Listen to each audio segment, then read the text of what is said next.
Dimulakan dengan bismillah, Alhamdulillah, Ustaz Benri udah gabung nih. Assalamualaikum Ustaz. Waalaikumsalam. Begitulah sehari dalam Gimana Ustaz, sehat Ustaz? kita, Sehat. mudah-mudahan Sehat. dirahmati Allah.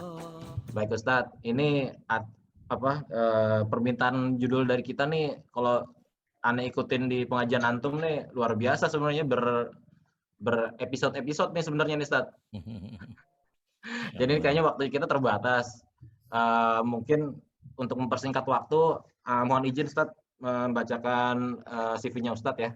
Baik, silakan. Baik, Ustadz Benri Jaisur Rahman, beliau adalah seorang suami dan seorang ayah dari 5 anak.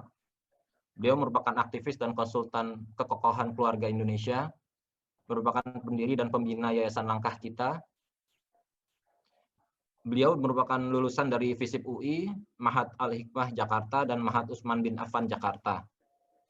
Aktivitas saat ini beliau adalah mubaligh, merupakan pegiat kekokohan keluarga, praktisi parenting Islami, konsultan pernikahan dan keluarga, penulis buku Fatherman, dan masih banyak lagi.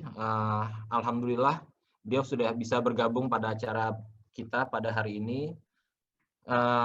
Ya mungkin di antara kesibukan kita saat ini yang luar biasa, ya baik kita profesi kita saat ini sedang mendapatkan beban amanah yang luar biasa dengan kondisi pandemi COVID ini. Di antara kesibukan kita masih bisa bersama-sama berkumpul di acara ini merupakan nikmat yang luar biasa dari Allah Subhanahu wa taala, tentunya dalam keadaan sehat walafiat, dalam keadaan nyaman, bisa bersama-sama di rumah seperti ini. Mungkin waktunya kita juga untuk sedikit cooling down. Setiap hari informasi yang sampai ke kita itu tentang pandemi COVID ini ya cuma itu aja ya. Ada saudara kita yang sakit, terus ada orang tua atau kenalan kita yang meninggal, seperti itu. Ya mungkin mari kita sama-sama mendoakan juga kepada saudara-saudara kita yang saat ini sedang mendapatkan ujian berupa sakit. Moga-moga Allah berikan kesembuhan pada mereka, Allah kuatkan pada mereka, diberikan ampunan dosa dengan keadaan mereka saat ini dan diberikan kesembuhan yang sempurna. Dan begitu juga kepada saudara-saudara kita yang mendapatkan ujian, mungkin orang-orang yang tercintanya ya mendahului, semoga diberikan kekuatan dan kesabaran sehingga bisa menerima takdir ini dengan keadaan yang ikhlas. Semoga menjadi amal soleh. Amin, amin ya rabbal alamin. Baik, untuk mempersingkat waktu kepada Ustadz Benri Jaisur Rahman. Ustadz Benri, silahkan waktu dan monitor pada antum Ustadz. Baik, jazakallah khair Pak Amar. Bismillahirrahmanirrahim. Assalamualaikum warahmatullahi wabarakatuh. Waalaikumsalam warahmatullahi wabarakatuh. Innal hamdalillah nahmaduhu wa nasta'inuhu wa nastaghfiruh wa na'udzu billahi min syururi anfusina wa sayyiati a'malina. Man yahdihillahu fala mudhillalah wa may yudlil fala hadiyalah.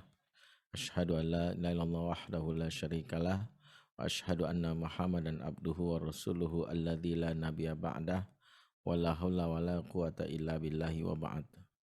Ikhwatal iman, a'azakumullah jami'an, bapak-bapak, ibu-ibu, mbak-mbak, mas-mas, kakak-kakak, semua yang bergabung dalam alumni FKUI khususnya angkatan 97, juga buat siapapun yang menyimak program kita di kesempatan sore hari ini di akhir pekan. Alhamdulillah kita tak pernah bosan memuja dan memuji Allah meskipun situasi pandemi yang belum usai bahkan mengganas. Kita tetap optimis, tetap yakin bahwa sejatinya Allah tidak akan membebani kita sesuai dengan kadar kesanggupan kita. Dan sejatinya dalam situasi ini pun kita mudah-mudahan terus bermuhasabah untuk terus mengintrospeksi diri apa yang sejatinya diinginkan Allah lewat musibah yang terjadi di sekitar kita. Dan tentu buat para dokter, saya yakin dari alumni sini semua sudah berprofesi sebagai seorang dokter yang tentu saat ini waktu-waktunya tersita luar biasa sebagai garda terdepan untuk bisa dalam hal ini membantu menangani pandemi COVID. Ya, semoga Allah berikan hal kebaikan buat kita semua yang hari ini berjuang sungguh-sungguh dan diberikan ya kesabaran, khususnya karena mungkin masih ada sekitar kita orang-orang yang ngeyel ya, yang kadang-kadang susah dinasihati, lebih banyak kemakan berita hoax. Termasuk juga kita doakan bagi saudara-saudara kita yang terpapar COVID, ya baik yang gejala ringan, sedang, ataupun berat. Allah angkat penyakitnya segera dan kita berdoa supaya wabah ini segera usai. Diusirlah wabah ini dari permukaan bumi ini, kembali kehidupan kita dengan kehidupan yang normal. Dan tentu saja kesembuhan yang kita harapkan akan membawa kita kepada ketaatan kepada Allah Subhanahu wa taala. Dan bagi yang wafat karena musibah ini, kita doakan Allah maghfir lahum warhamhum wa'fu anhum. Semoga Allah ampuni dosa-dosa mereka dan tentu dibalas dengan pahala surga. Karena janji Rasulullah SAW bahwa yang wafat saat COVID termasuk pahala syahid untuknya, yaitu syahid fil akhirah. Dan di kesempatan sore ini tentu kita berbincang bukan seputar tema kesehatan atau pandemi yang menjadi makanan sehari-hari ya. Para dokter yang tentu dalam hal ini butuh ya sisi lain dari pandemi yang mungkin nggak bisa kita abaikan. Bahwa pandemi menjadi sorotan tentang isu kesehatan kita tidak pungkiri. Tapi isu di luar kesehatan pun di masa pandemi juga jangan sampai kita abaikan. Termasuk isu yang terkait dengan ekonomi, kita juga tahu bahwa masalah yang terjadi selain juga kesehatan, gara-gara pandemi banyak saudara-saudara kita yang kehilangan pekerjaannya, pendapatannya menurun, dan yang mungkin seringkali kita tidak sadari juga isu tentang keluarga. Mengapa demikian? Sejatinya pandemi yang membuat kita lebih sering di rumah, khususnya bagi yang bertugas di rumah karena ada kebijakan lockdown, harusnya membuat hubungan kita justru semakin mesra dengan anggota keluarga yang lain, semakin akrab. Itu harapannya. Tapi justru yang terjadi di lapangan, bahkan kita mendapatkan fakta yang harus jadi renungan, bahwa justru di masa pandemi selagi COVID-19 ini terjadi, khusus di tahun 2020, justru angka perceraian meningkat pesat.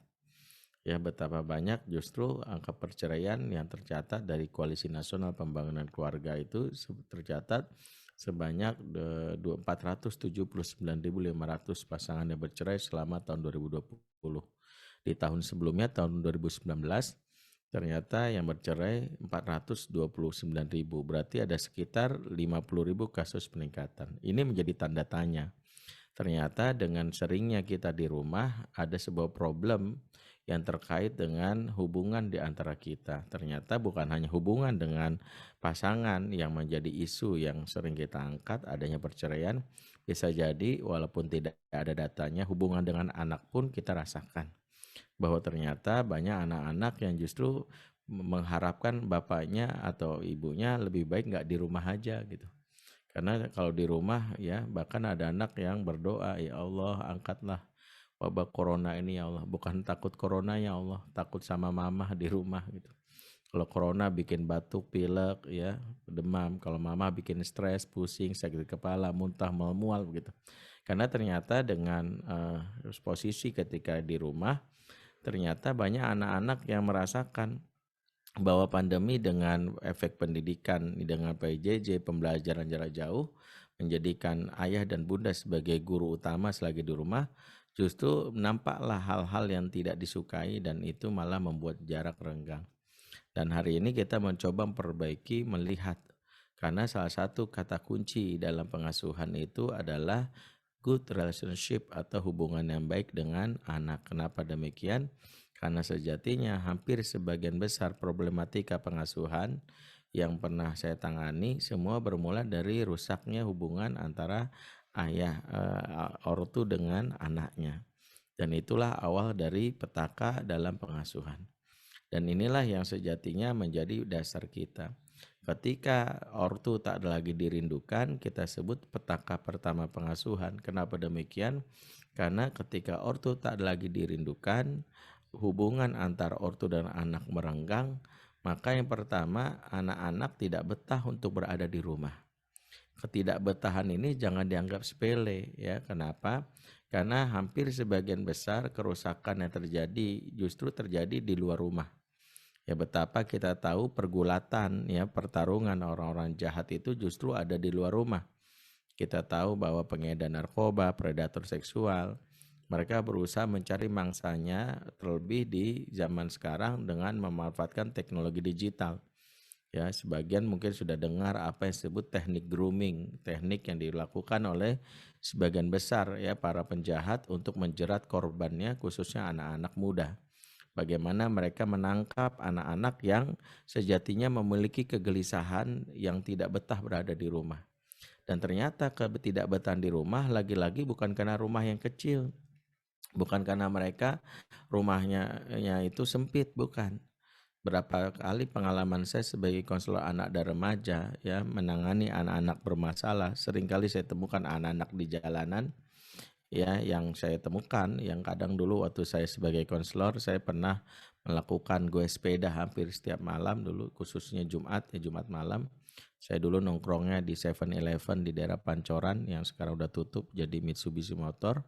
Ya dan biasanya jam 11 malam saya goes sampai jam 5 pagi di Roti Bakar Edi daerah Blok M gitu. Di situ saya banyak bertemu dengan anak-anak yang awal mulanya saya pikir mereka anak-anak jalanan yang nggak punya rumah. Karena mereka lebih banyak betah nongkrong di mall, bukan di mall, di jalanan, di kafe ya atau mungkin di pinggir jalan ya. Bahkan ada kos-kosan di daerah Hang Lekir yang saya ingat itu pemilik salah satu anak dari pengusaha swasta dari Batam, ramai gitu dikunjungi. Saya ketika ngobrol kenapa mereka betah di sini, saya pikir ini anak-anak yang mungkin rumahnya sumpek sempit. Justru fakta yang saya terima sungguh mengagetkan karena sebagian besar mereka adalah anak-anak orang kaya. Anak-anak yang bapak dan ibunya pejabat, ya ada anak yang mungkin bapak ibunya dokter juga, ada yang pengusaha gitu. Ketika ditanya mengapa sih betah di sini, jawabannya sungguh menjadi renungan buat kita. Males ketemu mama, malas ketemu papa. Jadi ketika rumah tak ada lagi dirindukan, maka sangat rentan membuat anak-anak itu lebih banyak berkeliaran di luar rumah.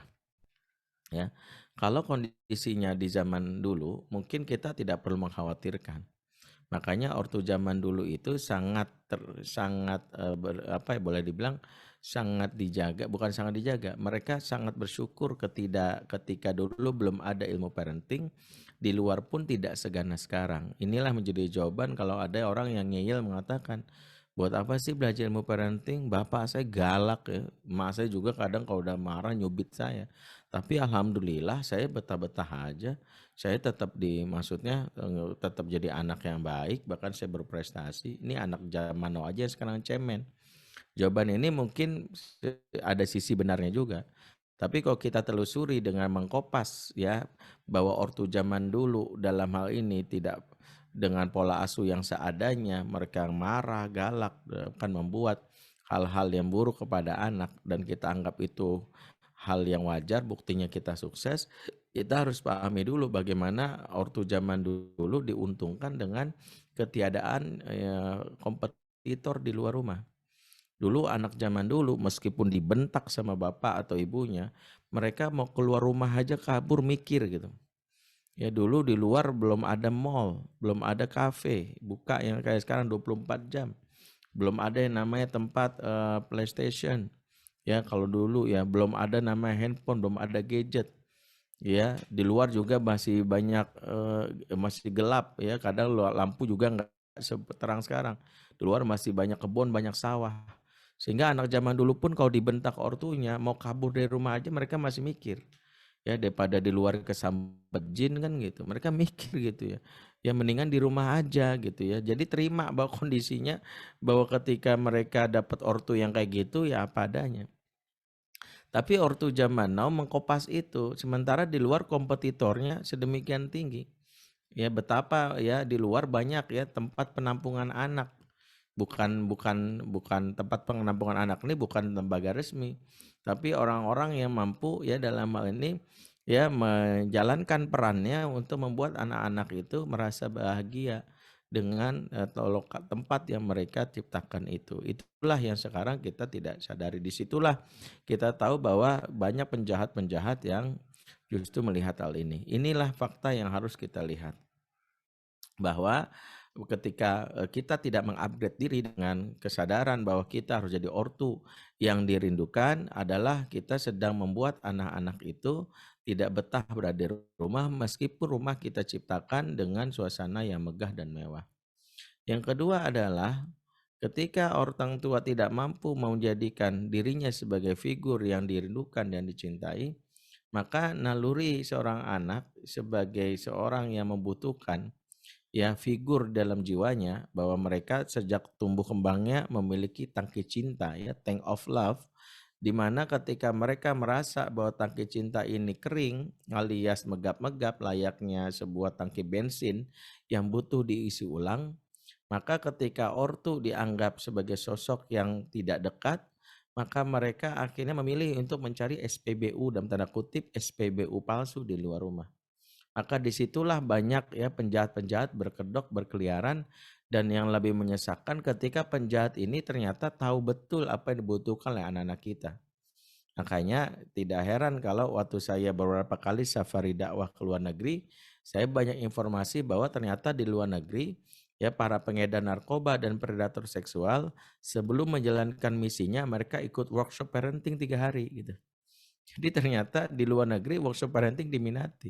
Ada salah satu fakta yang saya dapat dari guru saya, Ayah Irwan Rinaldi, ketika menjadi konsultan di lembaga narkotika provinsi di daerah Jogja ya. Jadi dikisahkan ada seorang anak muda usia SMA yang dia dalam hal ini ketangkep karena mengedarkan narkoba. Ya, ketika dilakukan upaya penyelidikan ternyata anak ini anak orang kaya ya, setelah dilakukan investigasi dan interogasi. Ternyata anak orang kaya ya. Dan itu ya,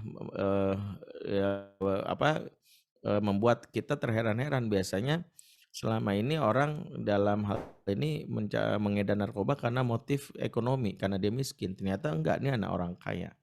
Yang kedua yang bikin kita makin heran adalah ternyata dilakukan investigasi, anak ini setelah tes urin ternyata clean, negatif, dia ini bersih. Dia nggak make sama sekali, dan ini makin kita heran. Biasanya kalau orang karena motifnya bukan karena ekonomi, motifnya karena dia seorang pemakai. Dia butuh stok barang, maka dia menjadi pengedar. Biasanya begitu. Ya, biasanya dia berharap agar dapat stok barang dia jadi pengedar. Ternyata enggak.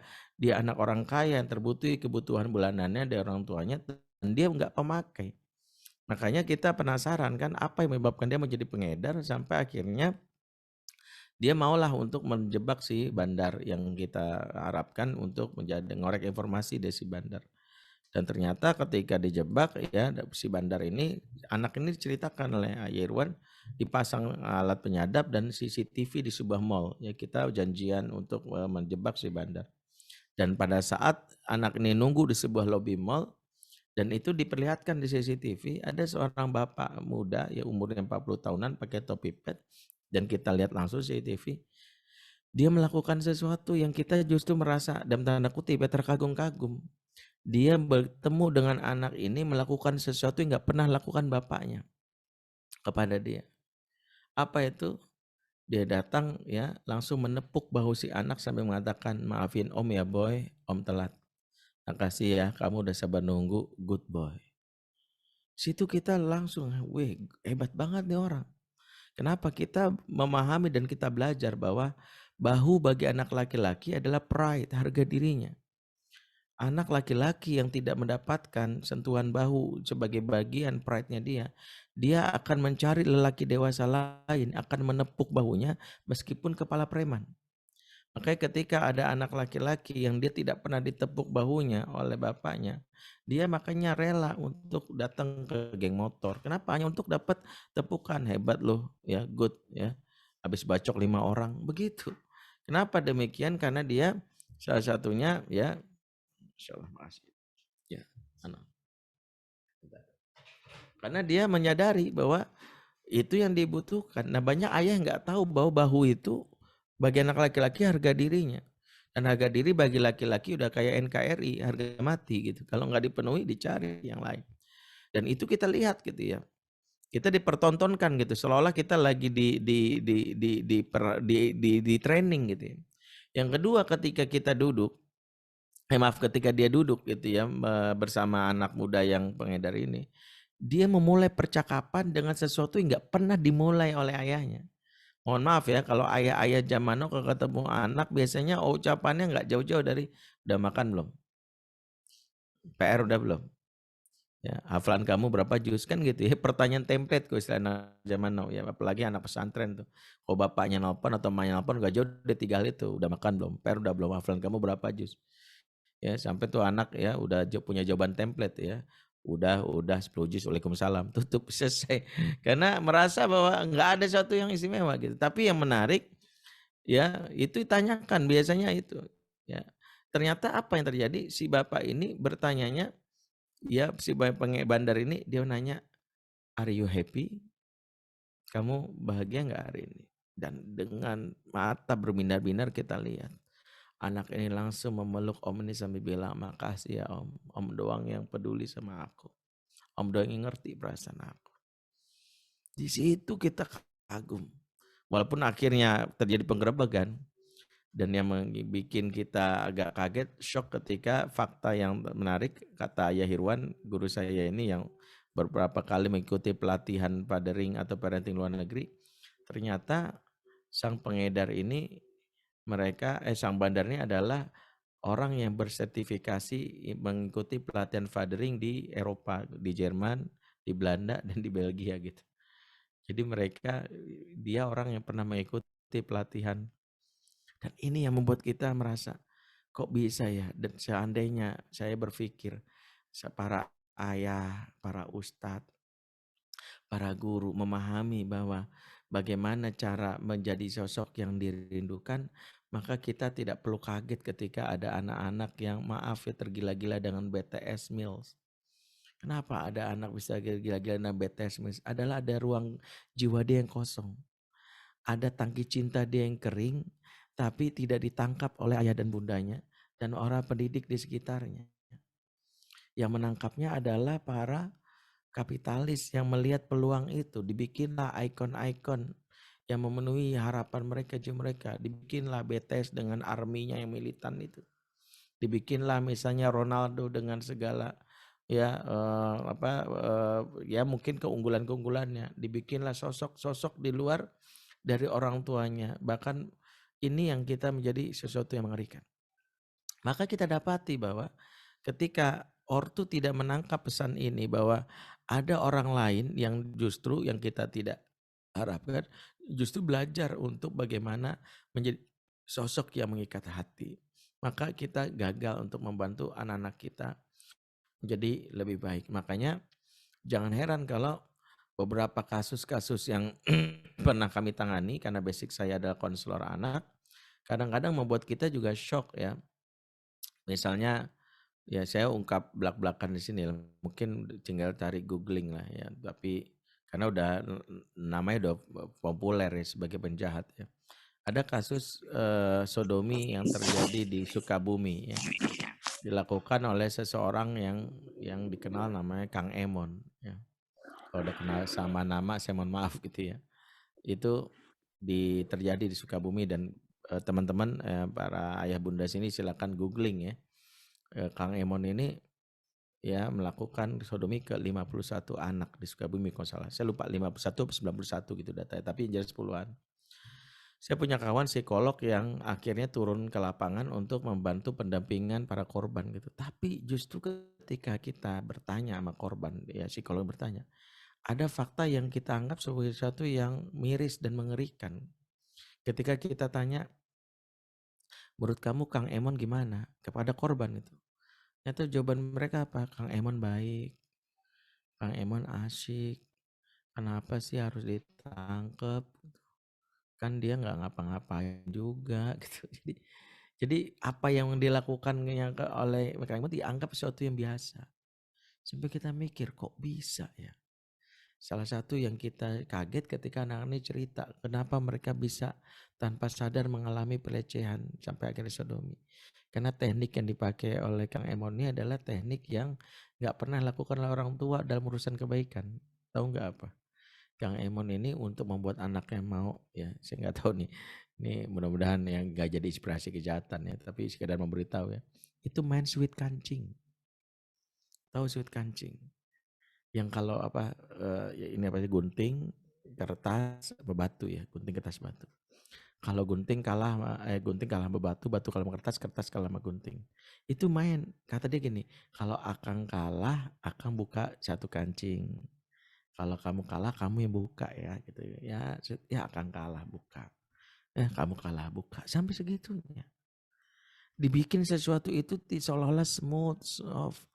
Saya kebayang bahwa kalau ini dipraktekkan dalam kebaikan, ini kejahatan. Tapi kalau dari sisi bahwa ini adalah metode yang dibangun, ya sebuah hal yang menciptakan betapa anak itu ya ternyata ada ruang kosong yang sampai diambil alih oleh orang lain.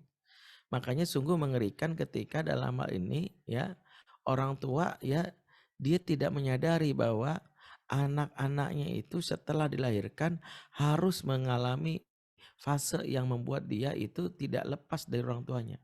Fase itu yang disebut paralis sebagai fase dependent. Fase dependent adalah fase ketika umur 0 sampai 2 tahun anak harus mengalami ketergantungan dan itu sesuatu yang alamiah. Karena ternyata kalau disusui dengan benar oleh ibunya, maka anak pasti akan tergantung dengan ibunya dan itu bagian penting dalam ilmu pengasuhan. Kalau disusui benar, kenapa? Karena di awal-awal anak itu disebutkan dalam Al-Quran wajib mendapatkan stimulan. Yang stimulan itu adalah bagian untuk memberikan pengaruh kepada jiwanya. Sebutkan dalam surat An-Nahl ayat 78, wallahu akhrajakum min butuni ummahatikum la ta'lamuna syai'a wa ja'ala lakumus sam'a wal absar wal afidah la'allakum tashkurun. Allah keluarkan kamu dari perut ibumu dalam keadaan tidak tahu apa-apa. Dan Allah menjadikan pendengaran, penglihatan, dan hati atau perasaan agar kamu bersyukur. Jadi ketika bayi baru lahir, 3 hal yang aktif di awal-awal kelahiran itu adalah pendengaran, kedua penglihatan, dan perasaan atau emosi. Nah, dengan ibu yang menyusui dengan benar sejatinya terjadi. Pertama, ibu menyusui itu akan menstimulan pendengarannya dengan banyak bicara. Bukanlah tanpa sebab Allah meminta bayi disusui oleh wanita yang secara kodrat banyak ngomong. Kenapa? Omongan dia harus diberikan di awal-awal kepada Ananda supaya suaranya menjadi familiar sound. Sehingga ibu yang sering cakap atau sering bicara kepada Ananda saat menyusui, tidak diam, tidak kaku, memberikan rangsangan pendengaran yang bukan sekadar isinya tapi juga ikatan batinnya. Suara ibu menjadi suara yang akan menenangkan. Makanya beberapa treatment bahkan beberapa riset menyebutkan ketika misalnya ada seorang anak ditinggal ibunya sesat ke dapur atau ke warung, tiba-tiba dia nangis, kakeknya mendiamkan, tangting itu nggak bisa juga diam. Kemudian kemudian neneknya pembantu nggak bisa. Ibu baru pulang nih dekat pintu, cuman ngomong gini doang, adek, tenang dia. Kok bisa? Karena proses untuk membuat suara ibu itu familiar dilalui dan proses menyusui yang benar. Makanya buat para ibu yang menyusui itu manfaatkanlah, jangan sampai menyusui sambil main gadget. Udah belum? Cepetan. Nggak ngobrol. Maka itu yang membuat tidak ada interaksi batin. Itu yang pertama. Mengapa harus banyak bicara? Suara yang diterima oleh anak nomor ini mempengaruhi jiwanya untuk mengalami ketergantungan. Dependent. Yang kedua, dengan penglihatan. Wajah kita, khususnya ibu, harus sering beradu muka dengan muka. Yang dipraktekkan Rasulullah begitu. Terutama kalau kita tahu riset bahwa bayi di bawah 6 bulan jarak pandangnya maksimal 30 cm. Dan itu mengapa kita memandang bayi harus beradu muka dengan muka, face to face. Bahkan lebih ekstrimnya Rasulullah bahkan menjulurkan lidah dan itu dipraktekkan kepada cucunya. Kenapa? Supaya wajah Rasulullah di-scan. Dan kebiasaan ini yang harusnya dipenuhi kepada siapa? Objek pengasuhnya, ibu dan ayahnya. Makanya kenapa kalau ayah ketemu bayi dia wajib beradu muka. Harus di-scan wajahnya. Dampaknya suara yang sering didengar, wajah yang sering dilihat akan menimbulkan ikatan emosi, ikatan batin disebut emotional bonding.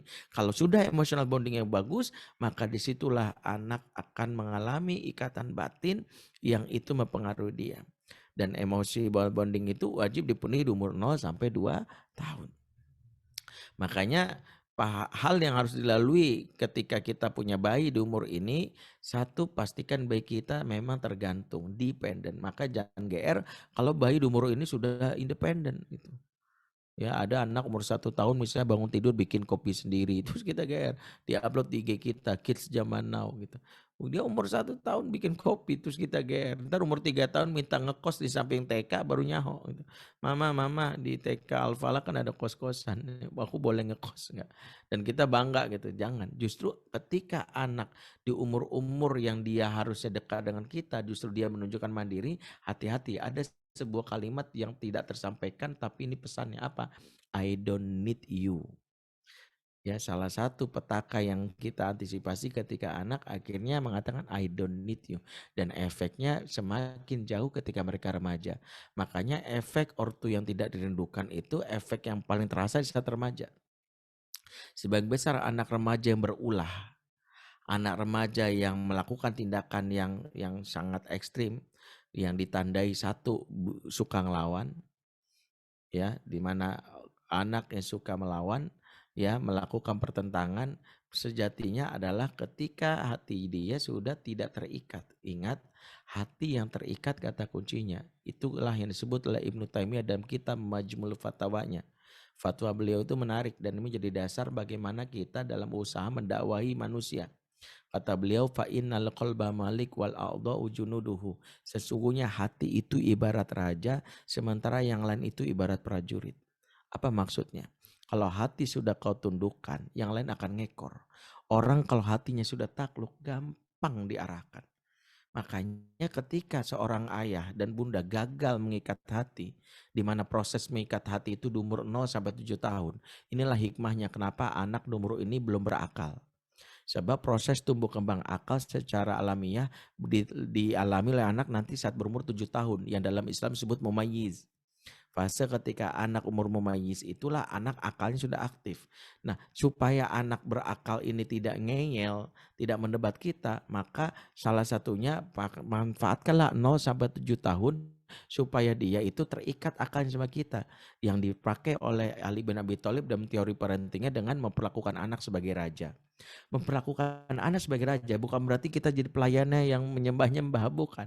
Tapi ketika anak dimuliakan, diberikan haknya, diberikan perasaan, dia merasa papaku baik banget ya, aku ngefans sama papa, aku cinta sama papa, aku cinta sama mama. 0 sampai 7 itu kita lewati. Begitu dia cerdas, maka dia bukan menjadi orang yang ngeyel.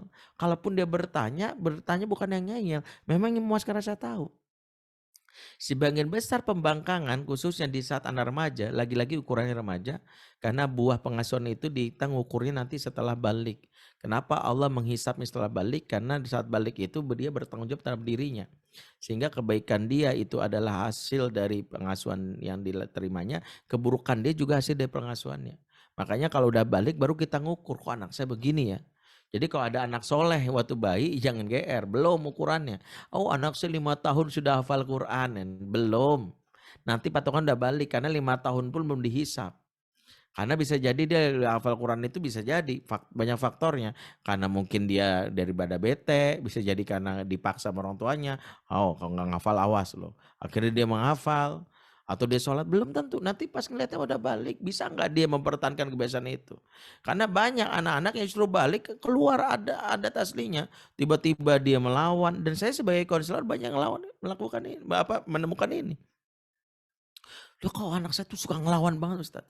Ketika anak melawan, yang diperiksa itu bukanlah bagaimana dia ini sulit diatur, tapi periksa hubungan kita. Sudahkah kita jadi ayah dan bunda yang dirindukan? Sebab ketika hati sudah tunduk, tadi rumusnya, yang lain ngekor. Karena itulah mengapa tugas pertama orang tua menaklukkan hati. Ini yang kadang-kadang disepelekan oleh sebagian besar ortu. Makanya Kaidah para ulama itu adalah at-ta'lif qabla ta'rif. Ikat hatinya sebelum engkau kasih nasihat. Ikat hatinya dulu. Karena nasihat nggak bakal didengerin oleh anak-anak yang hatinya tidak terikat. Maaf, anak kita nggak kayak santri ya. Kalau santri itu pakai kaidah unzur maqala wala tanzur manqala. Itu kan gitu ya. Lihat apa yang dibicara, jangan lihat siapa yang bicara. Enggak. Kalau anak kita, lihat siapa yang bicara. Yang bicaranya gue sukai, gue dengerin. Dan itu sebagai kaidah umum kita pun kalau ada ustadz yang nggak kita sukain nggak bakal didengerin walaupun ustadznya ngomongin qala Allah qala Rasulullah kan gitu ya. Ya hanya karena beda pilihan pilpres misalnya ustadznya ngomong qala Allah, Allah mau ngomong apa sih lu? Lu kan pendukung ini, lu kan pendukung ini. Kita aja begitu kok. Karena memang nggak bisa bohong bahwa kita ini ngomong ngelihat sesuatu siapa yang bicara. Kita ngefans misalnya sama ustadz ini, begitu ustadz ini ngomong kita dengerin. Kita kan ngefans. Makanya ini nggak bisa bohong. Kenapa kaidah ini berlaku? Kenapa itu juga diambil oleh para ahli barat. Ada istilahnya see before see, connection before correction. Jalin koneksi dulu sebelum kau mengkoreksi. Kalau enggak, engkau nggak akan diterima. Nah, itulah kenapa koneksi itu sesuatu yang harus kita lakukan. Sebagian besar anak melawan, ngebantah. Biasanya karena itu. Itulah mengapa salah satunya ketika Al-Quran menceritakan kisah Nabi Ibrahim, Al-Quran menceritakan kisah ayah yang membawa tugas menyembelih anaknya, sesuatu yang sangat berat, tapi sukses dilalui. Bukan karena sekadar anaknya akidahnya kuat, tapi karena hubungan yang baik. Sehingga anak dalam hal ini taat karena cintanya. Taat karena cintanya. Makanya redaksinya yang dipakai oleh Allah untuk anaknya itu ya abati. Kalimat abati dalam bahasa Arab itu adalah puncak dari panggilan yang menunjukkan cinta. Bahasa cinta di situ. Wahai ayahku, if'al ma tu'mar. Satajuduni insyaallah minas sabirin. Ayah, tunaikanlah perintah Allah kepadamu. Mudah-mudahan kau dapati aku sebagai orang yang sabar. Kata Said Qutb dalam Fizilul Quran, kalimatnya ya, dari Ismail ini sebenarnya tidak lazim. Sebenarnya dia itu takut. Maksudnya gimana? Kalau dalam bahasa Arab orang yang benar-benar taat harusnya gini, labbaik. Saya dengar saya taat. Atau sami itu atau saya dengar saya taat. Tidak. Dia ini satajiduni insyaallah. Sebenarnya hati nuraninya ada yang takut. Tapi dan itu normal, seorang anak mau disembelih gimana nggak takut. Tapi karena minta ayahnya, seseorang yang dicintai dia paksakan diri untuk berani. Makanya nggak ada anak yang ujuk-ujuk langsung pede. Nggak ada anak ujuk-ujuk langsung taat. Tapi karena bunda dan ayah minta, dia akan mencoba. Ya mengikuti. Contoh ya misalnya nak nanti lulus SMA mau kemana? Bundanya minta, nanya. Aku mau jadi ekonom bun. Nanti aku mau FEUI aja boleh nggak? Aku mau nanti pengen jadi menteri. Kalau bisa aku bisa ya mengikuti jejak Bu Sri Mulyani misalnya. Nah kenapa nggak jadi dokter kayak bundanya sih? Kan bunda juga pengen loh masa tua ada yang ngerawat bunda gitu. Ya kamu kan tahu bunda biar gini-gini penyakitan juga. Jantung bunda kan sering berdebar-debar. Ya terutama kalau di akhir bulan ya. Ngeliat buku tabungan gitu. Jadi bunda juga. Tapi bun aku pengennya jadi ekonom. Kan bunda tahu aku tuh agak susah ke pelajaran-pelajaran seputar biologi yang ilmu alam gitu. Tapi bunda pengen banget anak bunda ada yang menggantikan bunda gitu. Apa jawaban anak? Ya udah deh bun, doain ya biar aku kuat kuliah di kedokteran. Doain ya biar aku kuat kuliah di kedokteran. Kalimat ini kira-kira maknanya apa? Sebenarnya dia pengen kuliah di FE. Tapi karena ibu dan bapak yang minta, dia lawan keinginan dia karena cinta dan ikhtiram. Karena cinta akan membuat seseorang mengorbankan apa yang keinginan dia. Makanya kalau anak dalam hal ini tidak mendapat cinta, efeknya sering ngelawan. Itu membuat kenapa anak saya tuh suka ngelawan Ustaz. Saya tuh bingung harus apain lagi. Saya nasehatin kamu tuh kurang ajar banget sama bunda. Mama juga begitu dulu. Tuh kok ngelawan. Maka dibalik bantah-bantahan dia sebenarnya kita sedang dievaluasi oleh Allah. Sudahkah kita menjadi ortu yang dirindukan? Berarti PR-nya ada di problem hubungan relationship kita.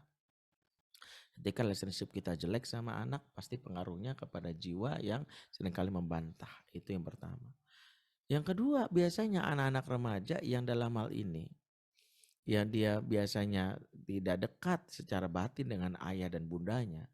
Yang kedua, biasanya maaf, dia biasanya memiliki rahasia yang banyak.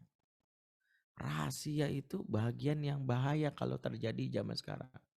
Saya ingat nasihat dari salah satu pakar penanganan pornografi di Amerika ya, Profesor Dr. Donald Hilton ya. Beliau pernah ngisi di Kemenkes tahun 2012. Seingat saya pernah hadir dalam pemaparan beliau. Beliau juga bersama siapa lagi, satu lagi ya, namanya Richard siapa gitu ya, ahli lah di bidang penanganan pornografi yang saat ini luar biasa di masyarakat, itu khususnya anak muda. Ada kalimat menarik beliau setelah melakukan banyak riset terhadap para pencandu pornografi khususnya anak muda. Kata beliau apa? Anak-anak gak boleh punya privasi. Kecelakaan paling membahayakan ketika anak-anak punya kalimat that's my privacy. Kepo banget sih jadi orang tua. Sebenarnya anak-anak punya privasi sah-sah saja, kita pun punya privasi. Tapi kalau dia menutup diri karena distrust atau disebut children distrust, maka kita sejatinya berada dalam kondisi membiarkan anak dalam jurang kehancuran. Kenapa? Karena privasi yang dijadikan pegangan sama anak ini sejatinya akan membunuhnya. Karena dari atas nama privasi itulah muncullah predator seksual yang pakai teknik grooming. Saya sebenarnya agak ngeri kalau jelaskan teknik grooming ini. Sebenarnya saya pelajari ini waktu saya ikut beberapa kali workshop. Ya karena saya nggak tahu bahwa jangan-jangan yang ikutnya bukan cuma dokter ya. Ada juga yang mungkin penjahat ya, nebeng gitu ya kan gitu. Karena kan tadi kita rumusnya ilmu parenting sekarang dipelajari bukan hanya orang tua, penjahat juga belajar. Makanya saya kadang-kadang cemas gitu ya. Jangan-jangan kajian saya ada pengedar gitu ya. Pengedar ya, narkoba, bukan pengedar kotak amal sih paling. Tapi intinya gitu. Saya juga belajar, ternyata anak-anak yang punya privasi inilah yang paling bahaya. Karena cara untuk membuat anak-anak itu bisa membuka di grendelnya itu adalah ketika hubungannya akrab. Makanya Al-Quran ketika menceritakan profil seorang ayah yang hebat, maka dimulai dengan kisah seorang nabi yang perannya itu tidak diragukan lagi sebagai figur ayah. Bahkan kalau kita simpulkan, nabi ini seolah-olah nggak punya umat. Ya karena dikesankan kayaknya dia cuman ngurusin anaknya doang nih, enak banget nabi. Nabi yang dimaksud Nabi Yakub alaihissalam. Nabi yang kalau kita baca kisahnya itu seolah-olah nggak punya umat karena nabi ini itu cuma ngurusin anak-anaknya aja. Tapi harus kita sadari, kita ketika Quran menceritakan ini, sejatinya Quran sedang membuat sebuah angle untuk kita pelajari bahwa bahkan seorang nabi aja nggak cuek sama umatnya. Jangan sampai profesi lain tuh cuek sama anaknya. Seorang nabi saja nggak cuek sama anaknya. Ya jangan sampai berpikir gitu, ya kan saya sibuk, saya kan dokter. Profesi terbaik di dunia ini adalah nabi.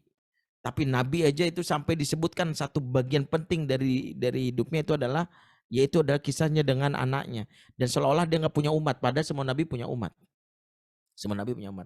Ini pesan Quran, bahwa Quran memberitahu bahwa ketika Al-Quran menceritakan kisah Yakub, Quran sedang memberitahu bahwa di antara semua hal yang paling penting yang harus kau lakukan, karena Quran hanya membahas yang penting, ingat, Quran itu Al-Azim, yaitu sesuatu yang agung, sesuatu yang penting. Ketika Quran membahas sesuatu pasti penting. Quran gak pernah bahas hal yang receh.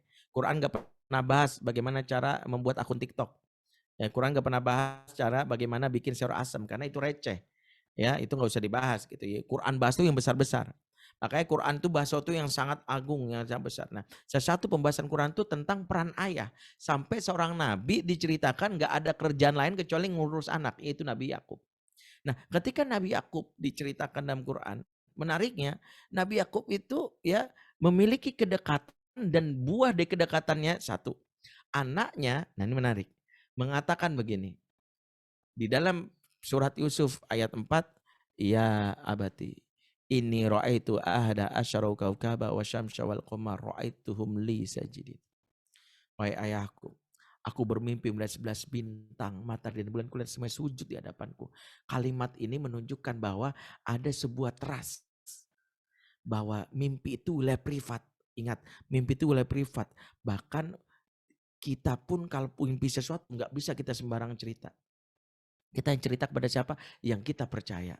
Nah, seorang anak yang suka punya hubungan dekat, maka dia percaya, maka diceritain. Maka kalau ada anak cerita mimpinya sama kita, menandakan kita masih ortu yang dipercaya. Nah, ini yang harus kita hargai. Makanya ketika anak, mohon maaf nih, hati-hati waspadalah kalau anak sudah mulai memprotek handphonenya. Ya keluar rumah kamarnya dikunci. Ya, ya keluar kamar lemarinya digembok ya pakai rantai kapal. Ya ada tulisan jika mendekat bom meledak. Nah, itu bahaya. Kalau dia sudah mengatakan itu tandanya dia cuma ingin mengatakan satu kata.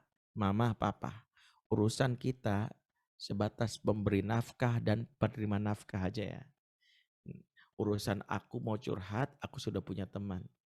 Bahkan maaf kasar ya, urusan aku mau tahu kondom itu apa. Pacarku sudah ngajarin mah, sudah ngasih tahu.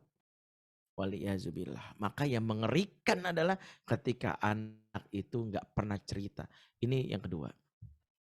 Maka kita dapati hal ini menjadi salah satu yang menjadi pemahaman penting buat kita. Ya.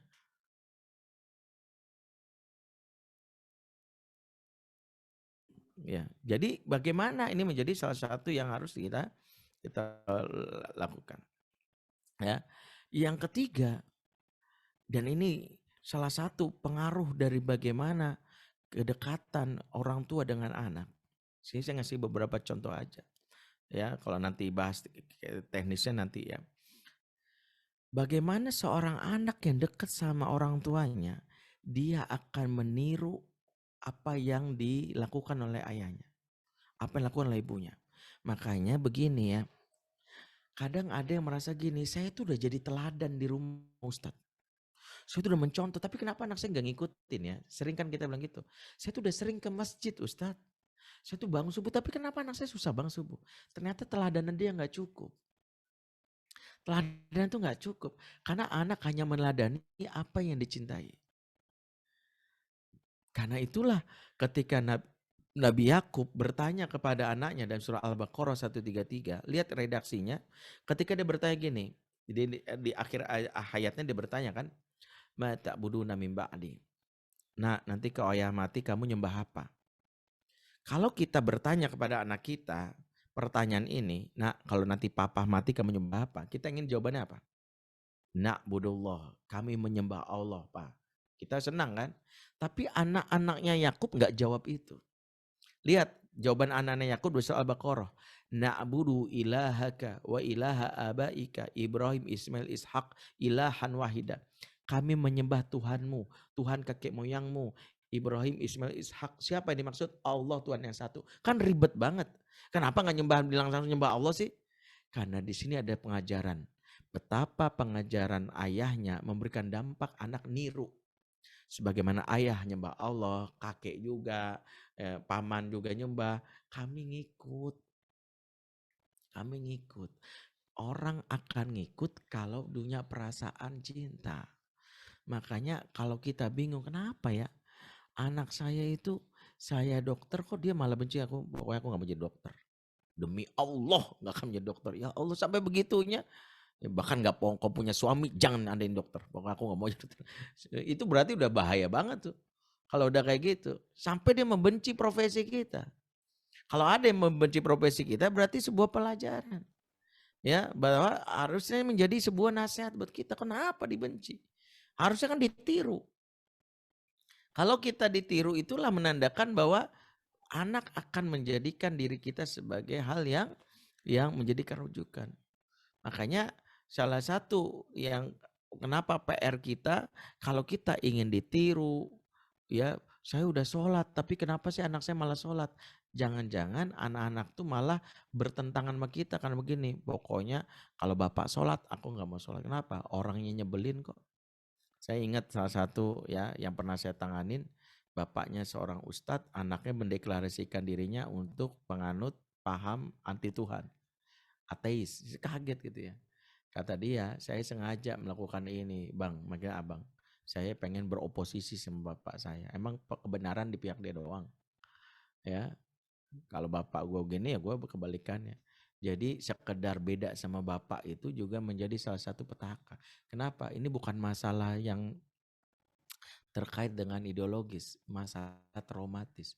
Makanya sebagian besar pelaku maksiat dan orang-orang tersesat bukan karena ideologis. Mereka itu adalah orang-orang yang tragis. Maaf ya, maaf banget. Saya itu menangani anak-anak LGBT, ya, kawan-kawan yang LGBT. Saya rata-rata menangani mereka itu bukan LGBT, kan LGBT ada dua, ada LGBT ideologis, ada LGBT tragis. Kalau LGBT ideologis, maaf ya, biasanya dia memang punya nilai dan dia langsung menentang agama. Oh nggak bisa, itu salah agama gitu udah punya. Dia punya dan sebagainya itu ideologis, makanya dia memperjuangkan itu. Tapi rata-rata yang saya temui LGBT tragis. Biasanya punya kekecewaan sama orang tua, kebencian, akhirnya dia memilih untuk menjalani peran itu. Bahkan kebencian itu membuat dia memperjuangkan. Dan itu semua rata-rata karena trauma terhadap apa yang disampaikan. Itulah yang membuat kenapa kita memiliki PR tantangan di zaman di mana pelaku kemaksiatan membungkus casingnya dengan sesuatu menarik. Bagaimana kita ya mengajarkan nilai kebaikan harus menarik. Makanya mengajarkan nilai Islam itu tidak sekadar kontennya. Ada banyak orang tua yang kadang-kadang mohon maaf ya mengaku mendidiknya secara Islami tapi hakikatnya nggak Islami. Kok bisa Ustadz? Ini cerita salah satu orang tua di Eropa yang ketika saya mengisi kajian itu dia tanya, Ustadz, saya tuh bingung Ustadz, anak kami didik secara Islami dari kecil.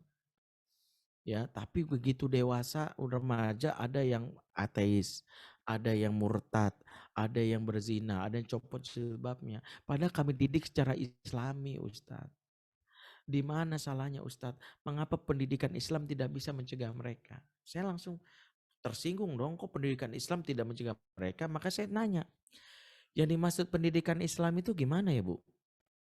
Iya, kami didik anak kami dengan sholat, dengan puasa, zakat, baca. Iya, saya tahu. Caranya gimana maksud saya? Dia bingung kan? Ya caranya gini deh, saya tanya, oke. Ibu pernah mengancam anak nggak? Jawabnya antara pernah, sering, atau enggak, itu aja. Sering Ustadz, oke. Ibu pernah mencubit atau memukul anak? Pernah sih Ustadz, oke. Ibu pernah menakut-nakutin anak? Pernah Ustadz, oke. Ibu pernah misalnya membentak anak? Sering Ustadz, oke. Itu enggak Islami. Kok kaget nih kan? Itu enggak Islami, yang ibu bilang Islami itu mana? Karena ada hadis yang Rasulullah jelaskan betapa hadis ini menjadi salah satu standar Islam. Apa kata Rasulullah? Al-muslimu man saliman muslimuna min lisanihi wa yadihi. Seorang muslim itu selamat orang lain dari kejahatan lisan dan tangan. Itu standar banget. Kalau kita ingin standar jadi muslim, pastikan orang lain gak sampai kena kejahatan lisan dan tangan kita. Orang lain aja diperlakukan gitu, apalagi anak sendiri. Maka gak bisa ngeklaim pendidikan Islami kalau bentak-bentak. Sholat gak? Apa kamu? Susah bang dibilangin. Di mana Islaminya? Ya, kamu kok gak sholat? Di mana Islaminya? Maka kita akan berada dalam situasi ketika akhirnya kita lupa untuk memperkenalkan yang kalau boleh disimpulkan Islam ini produk terbaik.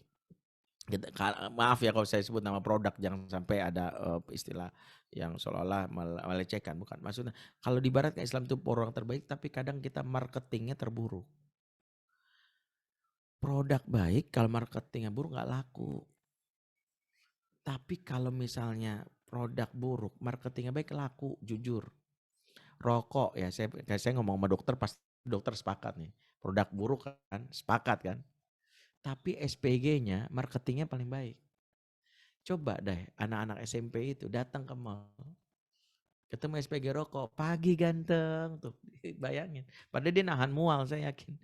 Tapi disapa, pagi ganteng, disambut. Sesuatu yang gak pernah dilakukan oleh ortu, oleh Ustadz. Padahal Rasulullah melakukan ini. Ada hadisnya, ada. Rasulullah ketika ada anak kecil masuk masjid dan ini nggak pernah dilakukan lagi kita. Nama anaknya Sofwan. Rasulullah melakukan apa? Marhaban ya tolabal ilmi. Selamat datang, wahai penuntut ilmu. Pernah nggak kita lakukan itu? Artinya di sini hal yang harus kita evaluasi adalah betapa sumber anak untuk mengenal Islam itu bukan dari ayat suci, ayat-ayat kauliyah. Anak mengenal Allah itu lewat ayat-ayat kauniyah, lewat wajah kita. Kitalah ayat-ayat kauniyah Allah di muka bumi ini. Untuk mengenal wajah Allah Ar-Rahman Ar-Rahim, lewatlah wajah dan sikap orang tuanya. Jadi kalau orang tuanya yang berembel-embel seorang aktivis dakwah mengenalkan Islam, tapi wajahnya ngerengut, nggak pernah senyum, maka anak menganggap nih Islam tuh menyesakkan ya, Islam itu nyebelin ya, nggak pernah senyum, kasar. Karena sebelum ngeliat ayat kauniyahnya aja udah bikin enek istilahnya. Maka kita belajar dari sini. Kenapa? Satu poin yang mungkin kalau diistilahkan ini sekedar pengantar untuk kita memahami kajian kita hari ini, bahwa sejatinya PR kita yang paling penting dalam pengasuhan adalah menjalin keterikatan. Ketika keterikatan ini tidak terjalin, maka kita sedang menabuh genderang ya permasalahan-permasalahan parenting. Sehingga kalau ada yang datang ke kami, datang ke konseling, lebih kepada faktor-faktor kebandelan anak, saya lebih memperhatikan apa yang sejatinya menjadi hak anak. Karena sejatinya bisa jadi kita sendiri mengalami buah pengasuhan yang buruk karena ada utang pengasuhan yang kita tidak berikan kepada anak. Di antara utang pengasuhan itu adalah terpenuhnya kebutuhan cinta dan kasih sayang di masa kecil. Ketika tangki cinta anak tidak diisi oleh kita, orang lain yang akan mengisinya, jangan terkaget-kaget kalau anak lebih dengar kata orang lain. Yang paling menyesakkan itu kalau anak itu selalu mengatakan, ah bapak sotoy banget kata tukang parkir nggak begitu. Kita dibandingkan tukang parkir. So tahu banget sih mama kata Song Joong Ki nggak kayak gitu. Lah Song Joong Ki dengerin. Kenapa dia lebih dengerin itu? Karena ketika anak itu tidak terikatinya, dia mencari referensi lain. Makanya salah satu keunggulan menjadi ayah yang dirindukan dan ibu rindukan, anak akan menanyakan apapun kepada kita dan kita jadi referensi utama. Yang menariknya adalah anak akan membantah perkataan temannya yang kalimat gini, enggak, kata papamu enggak begitu. Kata mamaku enggak begitu. Kata papa, kata mama. Saya pernah dapat cerita dari salah satu kawan saya, dia ngisi TPA gitu ya. Kemudian dia pas mengajarkan anak TK itu usia sholat, mengajarkan sholat, dia bilang gini, anak-anak sekarang kita udah mau mulai belajar sholat yuk. Sekarang kita belajar sholat zuhur ya, ikut niatnya sama ibu guru ya. Usul guru, kata papaku niat gak usah dilafazkan, dalam hati aja. Papaku kan Muhammadiyah. Sampai ngomong gitu, dan untungnya gurunya nggak yang gimana-gimana gitu. Gurunya cuma bilang, Masya Allah, sampaikan salam papamu ya. Kamu bangga banget sama papamu. Iya dong, papaku kan hebat. Papaku kan pinter. Ketika anak memiliki kekaguman kita, omongan kita udah kayak sabda. Makanya hadis palsu pun kalau kita pakai bisa membuat anak, ya maaf ya kasarnya, kita pun bisa menyampaikan sesuatu yang dianggap ini kayak hadis. Padahal bisa jadi nggak ada. Kalau dia bilang, enggak ada nak. Oh ya udah percaya. Sebaliknya ketika ortu tidak dirindukan, kita menuai hasilnya selalu kata teman, selalu kata orang. Nah inilah yang menjadikan bagaimana kita harus mengevaluasi. Karena itulah kajian kita hari ini sebenarnya pengantar saja untuk memberikan sebuah motivasi bahwa jangan sampai kita menjadi ortuin. Kan kesimpulannya apa Ustadz? Dengan apa yang dipaparkan Ustadz itu? Apa yang disampaikan Ustadz tadi? Kesimpulannya adalah mulailah perbaiki hubungan. Fokuslah kepada bagaimana menjadi sosok yang dicintai. Kalau anak sudah merasa bahwa jauh dari kita, maka tekadkan dalam hati dengan sebuah kalimat, aku bisa membuatmu jatuh cinta kepadaku meski kau tak cinta kepadaku. Ya, itu yang harus kita lakukan. Mudah-mudahan bisa memperbaiki bagaimana pola asuh kita. Aku lu qouli hadza fastaghfirullah li wa lakum. Wassalamualaikum warahmatullahi wabarakatuh. Waalaikumsalam warahmatullahi wabarakatuh. Masya Allah, alhamdulillah dalam waktu kurang dari 1 jam Ustadz Benri sudah memberikan kita pengantar bagaimana kita membina hubungan dengan anak kita ya, seperti itu. Baik, untuk lebih tajam tentang tema ini, saya persilakan untuk teman-teman yang ingin bertanya, mungkin 3 pertanyaan dulu. Silakan raise hand, silakan buat teman-teman. Ada yang ingin langsung bertanya? Silakan. Apakah ada yang ingin bertanya, teman-teman? Oke, sebentar masih belum ada pertanyaan, Ustadz. Saya ingin bertanya mengenai, kan tadi Ustadz bilang kita membina hubungan ya.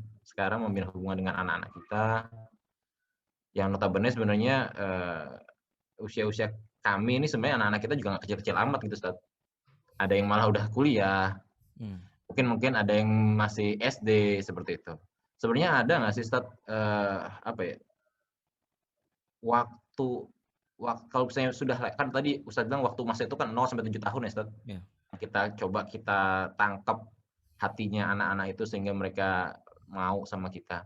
Sebenarnya kalau misalnya anak-anak itu sudah usia remaja dan ternyata dia sudah memposisikan diri sebagai oposisi lah, bisa nauzubillah min dzalik gitu ya.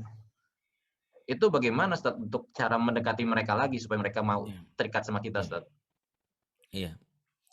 Ketika anak sudah usia 15 tahun ke atas atau kita kenal balik, maka disitulah kita menuai apa buah dari pengasuhan, dan itulah yang dikenal para ahli sebagai parenting debt atau utang pengasuhan. Utang pengasuhan adalah apa yang menjadi hak anak yang kita tidak penuhi, dan cara melakukannya, menunaikannya mau nggak mau harus melunasinya, membayarnya.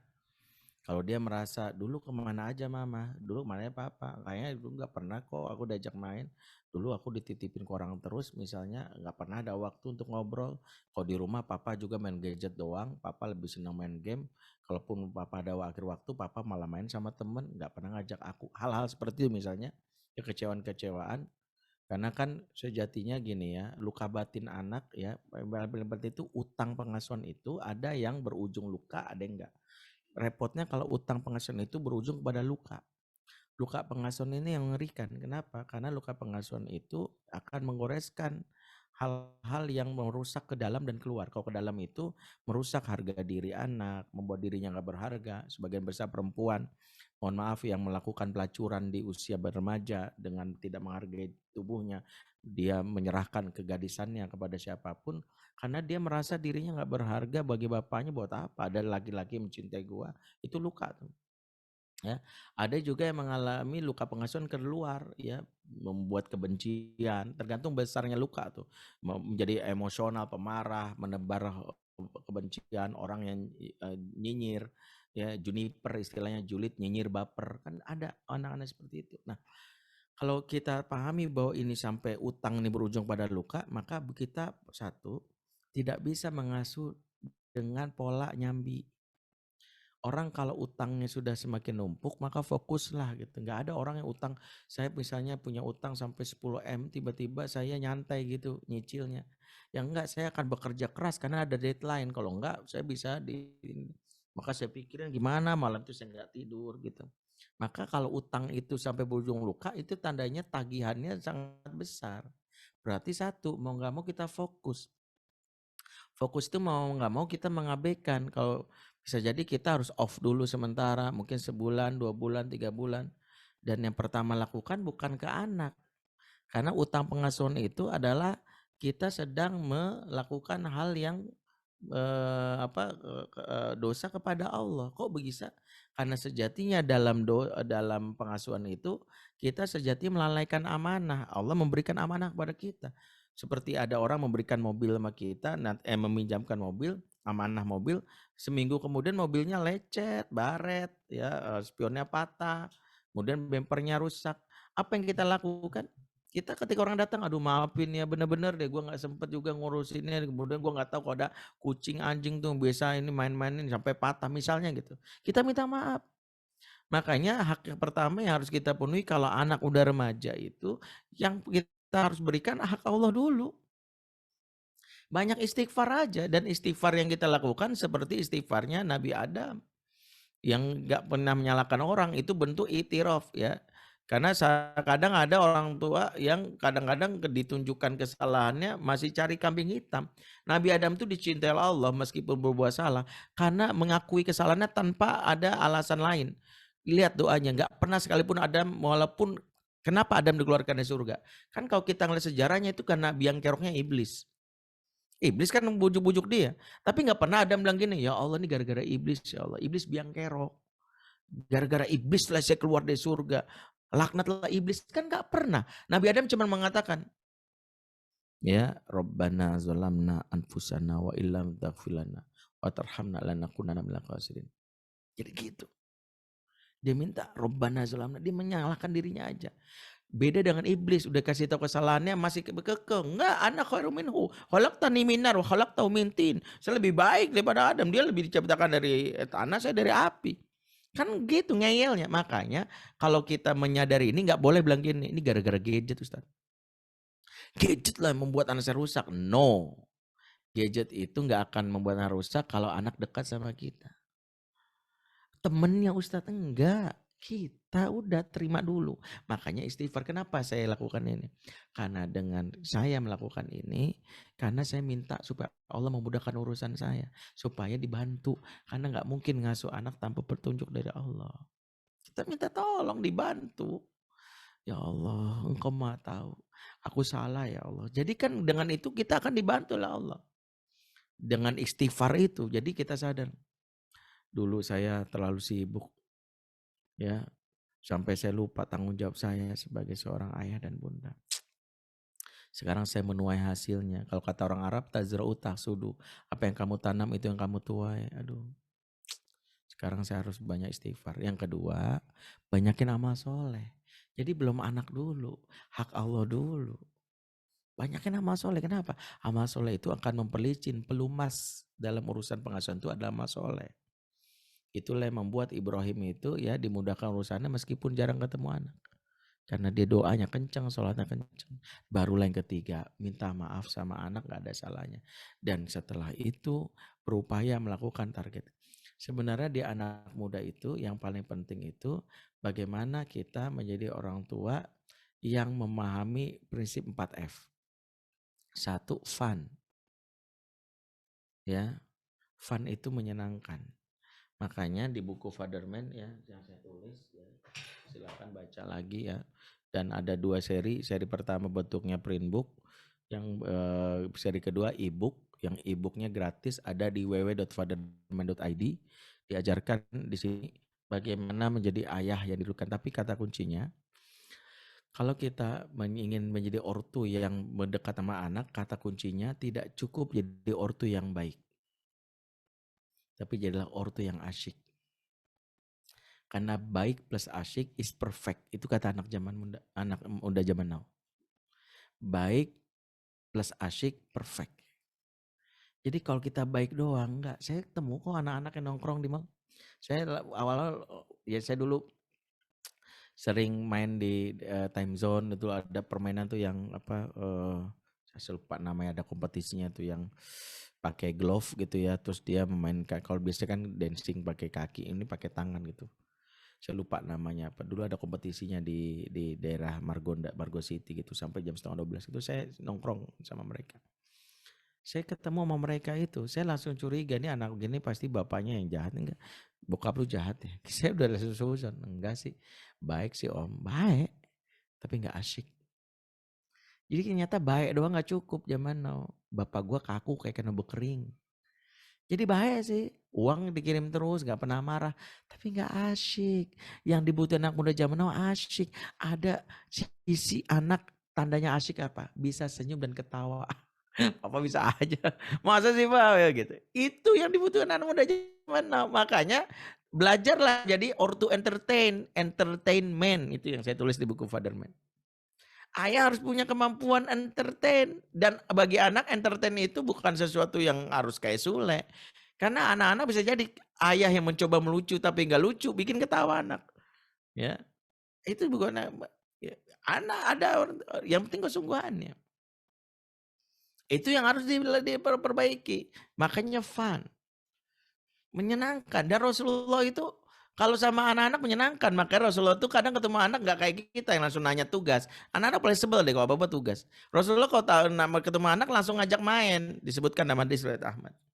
Ketika Rasulullah mengumpulkan bertemu dengan Bani Abbas. Abbas itu, Bani Abbas ini maksudnya anaknya Abbas. Yang tak lain sepupunya Rasul. Karena Abbas adalah paman Rasulullah dan usianya gak jauh dari Rasul. 2 tahun bedanya. Tahu yang Rasul lakukan ketika ketemu bukan gini. Udah sholat belum? Sekarang saya tantang Bapak Ibu semua cari hadis yang Rasulullah ketemu anak kecil pernah nggak nanya udah sholat belum? Nggak ada. Karena itu cuman kita doang. Rasulullah itu nggak pernah ketemu anak kecil nanya tugas. Udah sholat belum? PR nggak pernah. Kalau itu kan kita doang. Rasulullah itu kalau ketemu anak kecil gini, Man sabaqo ilayya falahu kadza wa kadza. Siapa yang bisa dahuluin aku lomba lari akan dapat hadiah ini dan ini. Siap? Siap. Ista'id, langsung Rasul lari. Dikejar sama nih. Dan Rasul tahu cara bermain sama anak, jangan pengen menang. Karena yang penting ketawanya. Rasul melambatkan larinya. Dikenain, tak kena. Rasulullah langsung, ya kalah enggak, senang. Dipeluk, dikasih hadiah, karena niatnya memang kesenangan. Kalau kita enggak, emang kadang main sama anak serius banget. Siapa yang bisa adu lari sama papa dapat hadiah ini dan ini. Papanya kabur kayak mantan copet. Dan bangga, enggak mau anak besok. Oh enggak, main apa papa. Apaan kabur. Kadang ada bapak kalau main sama anak serius banget. Main catur tingkat RT kan bapaknya kalah mulu. Begitu sama anak, skak. Loh, anak langsung skak mat. Apa jago, habis itu nggak mau main lagi. Ya nggak mau, males ah. Kadang main badminton sama anak, wah, langsung keluarin smashnya Arianto Arbi. Sampai anak ogah mau, anaknya kelas 3 SD kayak gitu. Makanya yang harus kita pelajari adalah sejatinya kalau main sama anak itu bukan menang dan kalah, tapi merayakan kemenangan. Intinya dengan anak ketawa, besok main lagi ya Pak.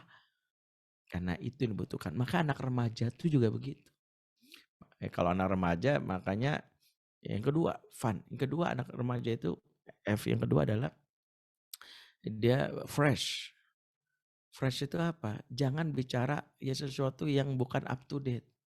Makanya salah satu kecerdasan ortu adalah mengenali satu apa yang disukai, yang kedua apa yang lagi update.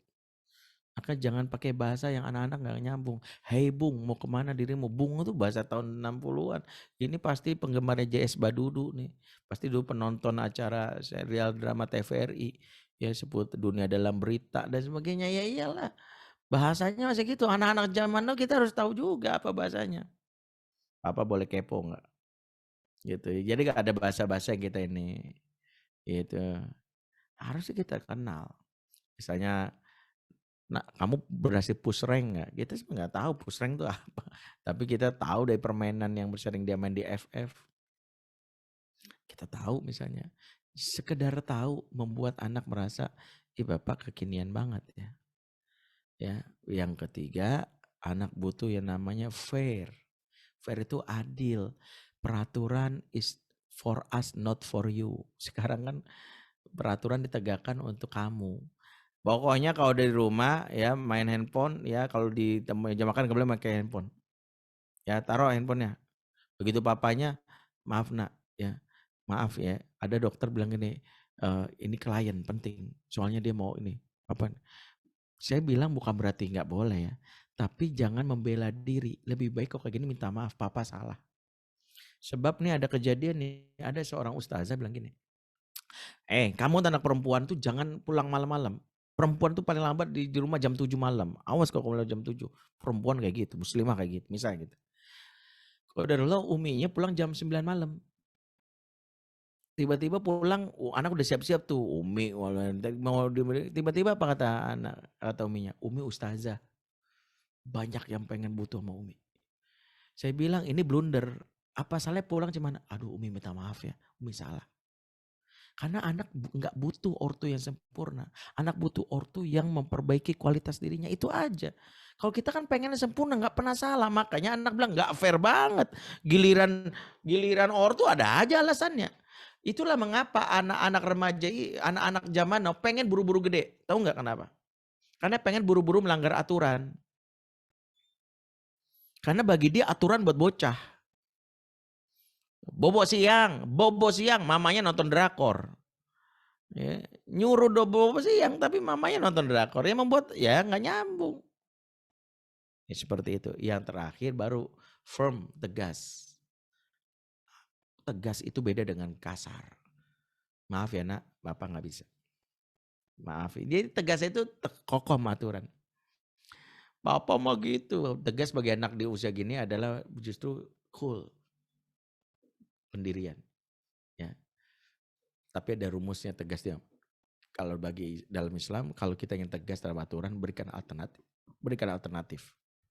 Misalnya kalau anak pengen sesuatu, tapi kita tegas, maaf ya nak, bapak nggak izinin.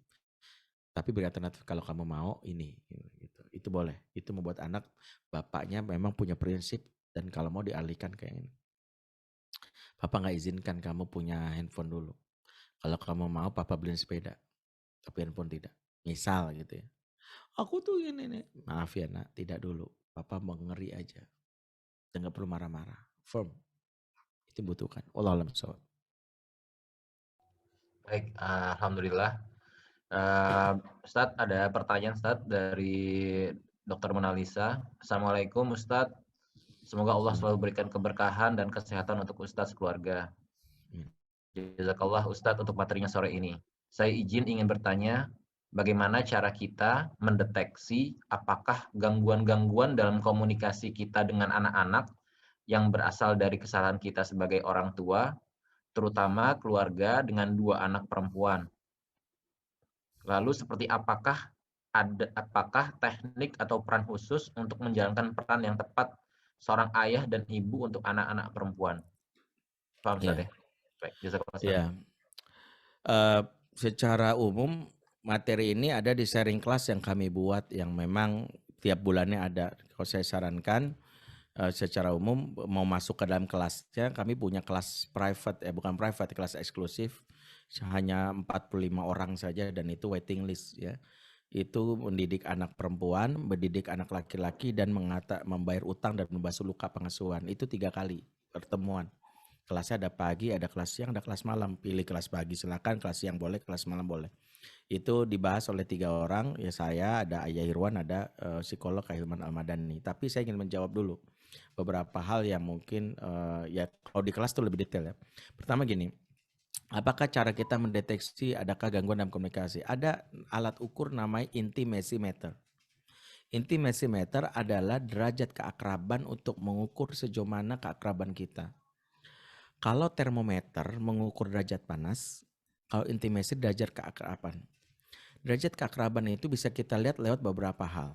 1, anak yang punya masalah dengan kita, kalau skornya 0 berarti makin dingin, kalau skornya 1 makin hangat gitu ya. Cek pertama, anak yang akrab dengan kita mau diajak naik kendaraan bersama. Sebab salah satu indikator anak itu sudah mulai mengalami permasalahan komunikasi, biasanya malas diajak naik kendaraan bareng. Nah, mama mau ke Bandung, temenin mama yuk. Enggak, sebentar doang, enggak mau. Ya kan nanti mama pulangin, ntar kita beli cilok deh 2 biji. Ya lah, apa cilok doang, ogah. Ya. Kalau anak sudah sering nolak naik kendaraan bareng, itu problem pertama. Itu namanya salah satu indikator ketidakakrab. Makanya ketika Nabi Nuh alaihissalam mengajak anaknya untuk masuk dalam agama, dia nggak ngajak syariat nasihat dulu. Dia kalimatnya gini, ya bunaya irkamana, naik perahu bersamaku. Karena kalau anak ini belum mau naik perahu, nggak mau dinasihatin. Kalau anak belum naik kendaraan berarti dia sudah punya masalah. Karena jujur aja kita aja kalau ya, saya nggak tahu ya teman-teman pernah naik angkot kan, saya nggak tahu ya. Kalau sekarang kan kita punya kendaraan pribadi. Tapi saya aja misalnya naik angkot, saya kalau punya masalah sama orang, ada orang yang ya dia lagi, saya buru-buru turun tengah jalan misalnya, kiri bang kiri gitu, atau bis kiri gitu, turun. Kenapa? Karena saya nggak mau naik kendaraan sama orang yang nyebelin. Itu pertama. Yang kedua adalah anak yang akrab dengan kita spontan. Jadi dibalik anak yang suka ngupil, anak yang angkat kaki, bahkan kentut sembarangan, itu ada keakraban. Makanya suami istri kalau akrab biasanya saling berbalas kentut. Ya kalau beda kalau suaminya itu tipikal yang otoriter ya. Lu kentut talak 1 langsung ditahan-tahan itu. Nah, anak juga gitu. Makanya kalau ada anak yang misalnya dibalik, kamu tuh bener-bener deh nggak sopan. Ya mungkin dia itu nggak sopan, tapi sebenarnya spontan aja. Karena kalau misalnya kita nanya ke sekolah gini, anak saya kalau di sekolah gimana ya bun? Kemudian gurunya bilang gini, oh anak ibu pecicilan banget ya, lompat sana lompat sini. Kita bingung, perasaan kau di rumah kalem deh. Maka di balik kalemnya itu jangan-jangan dia nggak nyaman. Karena anak-anak yang tidak spontan menandakan ada problem hubungan. Yang ketiga, anak yang akrab respect. Ada yang spontan tapi respect. Karena ada yang spontan tapi unrespect. Contohnya apa? Dia spontan, apa lo? Nah itu nggak respect. Makanya harus ada respect di balik spontannya itu. Kan ada sindrom mommy is enemy. Gua nggak suka sama lo. Bahkan dia bikin di postingan di FB, ya dulu ada akun yang famous ya namanya Melanie Eka Putri Indriani, tapi udah disuspend Facebook. Saya dulu temenan sama dia. Salah satunya akun ini setiap hari mencaci maki ibunya. Dan ini real account. Ya. Ya. Yang keempat, anak yang akrab sama ibunya atau orang tuanya, matanya berani menatap lawan bicara. Jadi mata ini jendela jiwa. Kalau hati sudah terinjak-injak menyebabkan mata nggak berani terbuka. Ya, jadi mata itu salah satunya itu. Makanya kalau anak ngobrolnya gini, iya mah, iya udah itu. Gak mau mandang wajah kita gitu. Kalau mandang tandanya akrab tuh. Makanya Rasulullah itu ketika Wahsy datang, Assalamualaikum ya Rasulullah. Rasul jawab tapi nggak mandang wajahnya. Waalaikumsalam, dicuekin. Ya kenapa? Masih ada perasaan manusiawi Rasulullah yang kena membayangkan pamannya Hamzah pernah dibunuh sama Wahsy kan. Yang kelima adalah, ini ada 20 ya, saya juga 5 aja lah. Yang kelima itu adalah telapak tangannya nyaman disentuh. Kalau mata itu jendela, telapak tangan ini sensor. Ya, makanya anak itu kalau nggak mau salaman jangan dimarahin karena sensornya lagi jalan. Ya, jujur aja ya, kalau anak kecil misalnya ketemu saya, anak bapak ibu semua sini, ketemu saya, sama Ustadz dia nggak mau jangan diomelin karena dia lagi mensensor. Lu siapa? Dan gitu terus Ustadz salaman. Ustadz kita tuh sebenarnya merusak sensornya, biarin aja. Jangan kita ini kan, karena salah satu modus mentargetkan anak itu adalah dengan sentuhan telapak tangan. Saya belajar teknik ini, sekiranya saya bukan Ustadz, saya paling gampang jadi predator. Karena paling gampang menaklukkan anak. Makanya biarin aja anak kita nggak mau salaman, karena salaman. Nah, kalau nggak mau salaman sama kita itu problem. Itu baru kita ngelihat. Kalau salaman dia, gitu kan. Nah itu, makanya orang kalau bermasalah pasti nggak mau salaman. Ya, maka Megawati Surya Paloh kan nggak mau salaman. Ya kan bermasalah gitu. Ya, cukup 5 itu. Jadi kalau ditanya bagaimana indikatornya itu tadi, periksa aja gitu ya. 5 ini saja banyak berarti makin besar. 5 ini kalau ada akrab, wah belum Ustadz mau naik kendaraan gitu. Kalau misalnya 5 ini nggak ada, semuanya itu kita alami, berarti itu problem. Itu baru 5. Wallahualam shawab. Baik Ustadz, jazakallah. Jadi memang nih intimacy meter baru tahu juga kita ya, alhamdulillah. Nanti kita kalau ingin tahu lebih detail mungkin bisa ikut acara sharing kelas Zoom-nya Ustadz Benri ya. Ada WA-nya di sini. Baik, berikutnya ini masih ada 3 pertanyaan, namun saya kasih kesempatan untuk Dr. Adrian untuk bertanya langsung. Silakan Dr. Adrian. Ya, terima kasih Dr. Amar dan Ustadz Benri. Assalamualaikum warahmatullahi wabarakatuh. Waalaikumsalam. Alhamdulillah sangat bermanfaat sekali kajian parentingnya Ustadz ya, karena terus terang ketika menjadi seorang orang tua itu kan kita tidak pernah dilatih untuk menjadi orang tua ya, kita nggak pernah diajarin oleh orang tua, kemudian menikah, ternyata alhamdulillah kita dikaruniai seorang anak dan kita harus menjalani proses menjadi seorang orang tua gitu, sehingga kadang-kadang kan, bukan kadang ya, figur yang kita pakai ya figur pengasuhan dari orang tua kita ya terhadap kita ya mungkin belum tentu cocok untuk kondisi saat ini. Nah, kadang-kala kan kita sebagai dokter ini kan kehidupannya tidak ideal ya Ustadz ya. Contoh seperti saya sendiri kan saya bertugas di beda pulau ya dengan keluarga saya. Saya di Palembang, keluarga saya di Jakarta. Tentu kan ada waktu yang terbuang, bukan waktu yang terbuang ya, waktu yang hilang ya dalam pola pengasuhan. Sehingga mungkin waktu pengasuhan atau hutang pengasuhan itu menjadi banyak ya. Dan juga anak juga mulai beranjak dewasa. Nah dengan waktu yang singkat ya,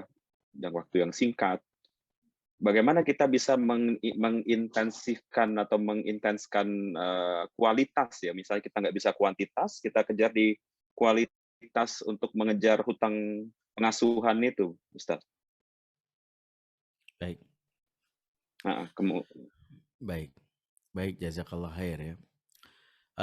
Buat ayah yang jarang pulang itu kami bikin bukunya, judulnya Ayah Pengembara. Insya Allah bentuknya e-book dan gratis. itu bisa diakses di www.fatherman.id, tapi belum belum di-upload ya, baru sampai Fatherman kedua. Jadi Fatherman ini ada beberapa seri ya, ada sampai 5 seri. Fatherman 1 Ayah yang Dirindukan, Fatherman 2 Suara Hati Bunda untuk Ayah, Fatherman 3 Ayah Pengembara, Fatherman 4 itu nanti Father Boy, Father 5 Husbandman ya, seorang ayah menjadi yang baik dimulai dari suami yang baik. Insya Allah itu akan kita terbitkan gitu. Nah pertanyaannya ini kalau berkaitan dengan ayah pengembara ya nanti memang detail di buku. Tapi sebenarnya gini, ayah yang pergi itu bukan di masa sekarang saja. Ayah-ayah zaman dulu itu jarang pulang juga, dokter. Jadi ayah Nabi Ibrahim itu tadi sudah saya bahas, itu pulangnya setahun sekali. Bahkan dari riwayat mengatakan 4 kali. Ya saya percaya dokter Adian nggak mungkin setahun sekali ya, 4 kali pasti ada sempat pulang lah. Gitu. Yang kedua adalah ada ayah yang pulangnya sampai 30 tahun sekali, dokter, namanya Faruq. Ada dalam kitab Al-Aman Batin baru pulang. Tapi anaknya jadi ulama masyhur, gurunya Imam Malik, Imam Sufyan Tsauri dan Imam Abu Hanifah. Nama anaknya Robi'ah Ar-Ra'i. Dan menariknya anaknya ini terinspirasi dari jejak ayahnya. Kenapa ayahnya jarang pulang? Karena ayahnya mujahid yang berkeliling dari medan perang satu medan perang yang lain dan mencari pahala syahid, tapi nyata nggak syahid. Jadi anaknya terinspirasi dari ayahnya. Nah pertanyaannya bagaimana membayar ini? Nah ini mungkin harus diberesin. 2 hal yang harus dilakukan ayah kalau ayah jarang pulang. 1, ayah harus memastikan persepsi anak tentang ketidakpulangannya, tentang persepsi positif. Ayah harus sosokkan sebagai figur yang baik meskipun ayah jarang pulang. Bagaimana caranya? Ini penting. Cara yang paling efektif adalah memastikan istri nggak pernah curcol. Ketika hubungan kita anak mempengaruhi persepsi anak tentang ayahnya. Makanya pastikan istri itu justru mengagumi kita, mencintai kita sehingga kalimat gini, Bapak kamu hebat ya, pejuang banget nak. Ya sungguh-sungguh demi keluarga ditugaskan keluar kota dan disiap. Sebaliknya ayah yang justru menyakiti istri akan membuat istri itu merusak persepsi anak. Mama ini korban bapakmu, nak dari dulu sakit terus. Orang lain makan daging, nak mama makan ati tiap hari. Nah begitu. Yang kayak gini yang bahaya. Makanya salah satu kenapa Ismail itu kagum sama Ibrahim, kan jarang pulang ya. Ternyata diungkap oleh Ibnu Katsir bahwa lisannya Hajar itu kalau ditanya tentang Ibrahim itu oleh anaknya selalu yang baik-baik. Ya pernah ditanya, man abi ya umi, bapakku tuh siapa sih? Ismail kan pernah nanya, bapaknya tuh gak pernah kelihatan. Tahu jawabannya Hajar? Inna abaka siddiqun nabiyan wal imamul muwahhidin. Sesungguhnya bapakmu seorang nabi yang jujur dan dia pemimpin orang-orang bertauhid. Berarti apa? Salah satu kata kuncinya, kalau kita jarang pulang, pastikan kita membuat istri itu bahagia. Happy mom, happy children, happy wife, happy life. Itu kata kuncinya.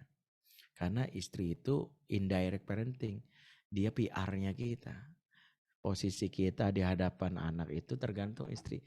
Jangan paksa istri berkata yang baik kalau batin dia sendiri sebenarnya nggak merasakan. Ada istri yang dipaksa, bapak kamu baik banget, nggak sinkron. Mau ngomong baik tapi bahasa tubuhnya kayak gitu kan nggak nyambung.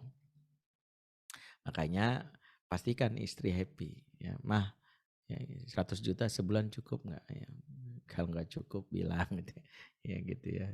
Jadi pastikan hal-hal yang menyenangkan. Yang kedua, nah pembahasan ini ya ada sesi tersendiri. Yang kedua, pada saat bersama anak bikinlah memorable moment. Kalau ketemu quality time itu minimal ya di buku Ayah Fatherman ini dokter bisa baca ya. Di sini dibahas tentang memorable moment. Salah satunya adalah ada 3 waktu yang dokter wajib hadir meskipun dokter dalam hal ini tidak hadir secara fisik. Karena kita dimudahkan dengan teknologi. 1, hadirlah saat anak sedang sedih. Kalau anak sedang sedih, buru-buru kasih tahu papahnya. Karena ketika papahnya itu nggak hadir saat sedih, disitulah anak lagi sedih butuh sandaran jiwa. Yang hadir saat itu, itulah superhero-nya. Maka superhero selalu hadir di dalam kesedihan. Superman itu hadir ketika ya Jane berteriak, tolong help, datang, nggak pernah lagi happy. Makanya kalau anak lagi sedih, dia suara hatinya mengatakan, "Papa, ini mana?" Buru-buru. Dan kita luangkan waktu. Itulah kenapa Rasulullah dikagumi anak karena Rasulullah hadir di saat Abu Umair kehilangan burung pipit. Ya Rasulullah sampai datang ke rumah Abu Umair. Abu Umair ini seorang anak yang sepupunya Anas bin Malik dan menangisi kepergian burung pipitnya, dan Rasulullah tidak meremehkan. Alah, burung pipit doang, enggak didatangi. Itu yang pertama. Yang kedua, hadirlah di saat anak sedang sakit. Kita dokter, anak kita sakit, kita nggak hadir, menyesakkan dada itu.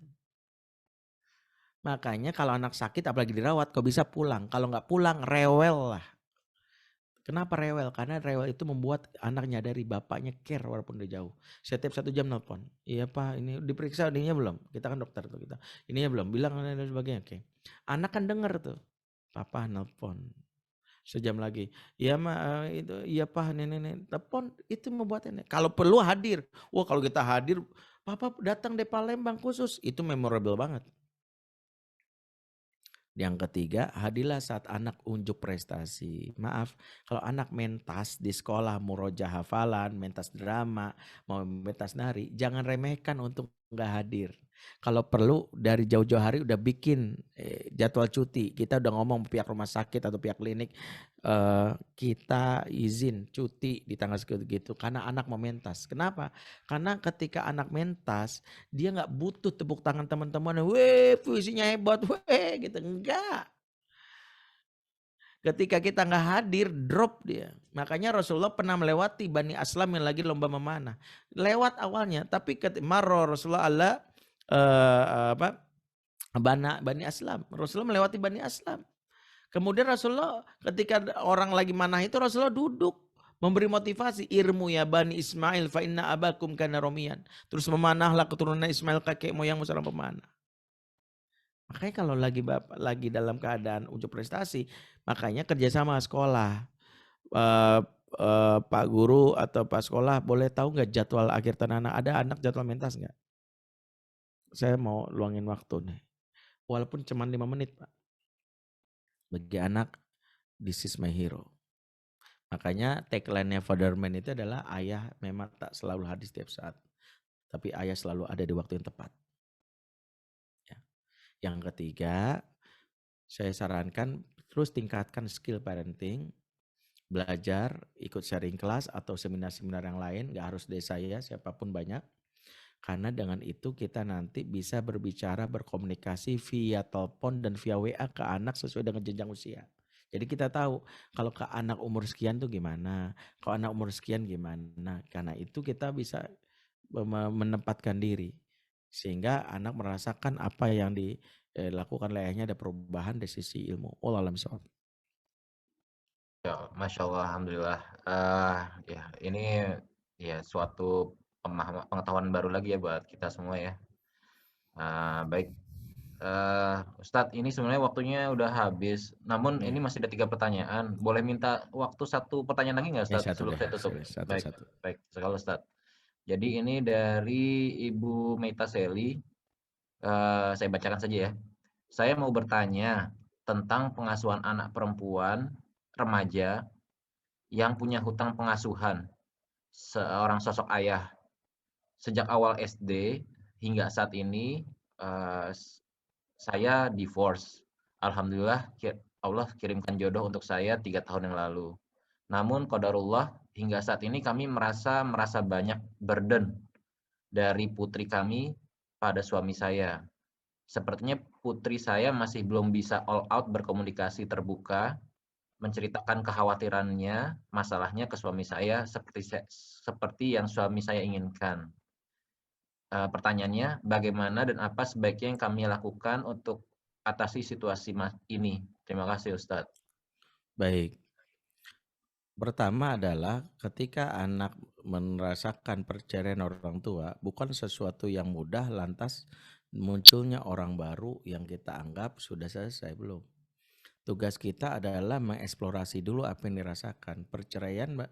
Jadi gini, ada 2 goncangan emosi dalam diri anak. Satu adalah kehilangan anggota, kehilangan orang. Yang kedua, kedatangan orang baru. Jadi anak itu statusnya status quo. Makanya ada terjadi sibling rivalry ketika adik baru lahir, ada kakak yang cemburu, jealous karena hakikatnya anak itu dia tidak terbiasa dengan hadirnya orang baru. Makanya ketika ada seorang ayah poligami yang dianggap poligami cuma akur antar istri, anak bisa mengalami kekecewaan karena hadirnya orang baru. Hadirnya orang baru itu juga menjadi hambatan dia. Yang kedua, hilangnya orang lama atau figur lama.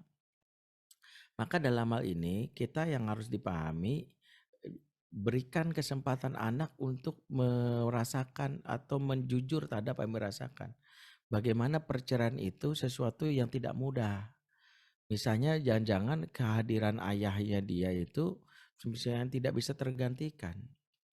Dalam hal inilah pertama, kehadiran ayah tiri gak boleh menggantikan figur ayah kandung.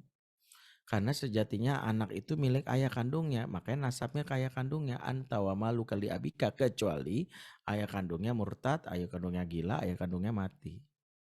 Dia tidak bisa jadi wali nanti, khusus nanti ayah tirinya. Maka jangan sampai ayah tiri dalam ini masuk seolah-olah untuk menjadi kompetitor bagi ayah kandung. Karena kompetitor itu sesuatu yang membuat anak itu dalam keadaan confused. Dia nalurinya, dia ingin seperti teman-teman yang punya keluarga yang fix. Tapi dia harus dipaksa dalam ini menerima. Makanya terima itu dulu. Jadi seorang ayah tiri harus menyadari ketika anak seperti itu dia butuh waktu. Butuh waktu. Yang kedua, yang paling penting adalah memahami kebutuhan anak berdasarkan jenjang usia.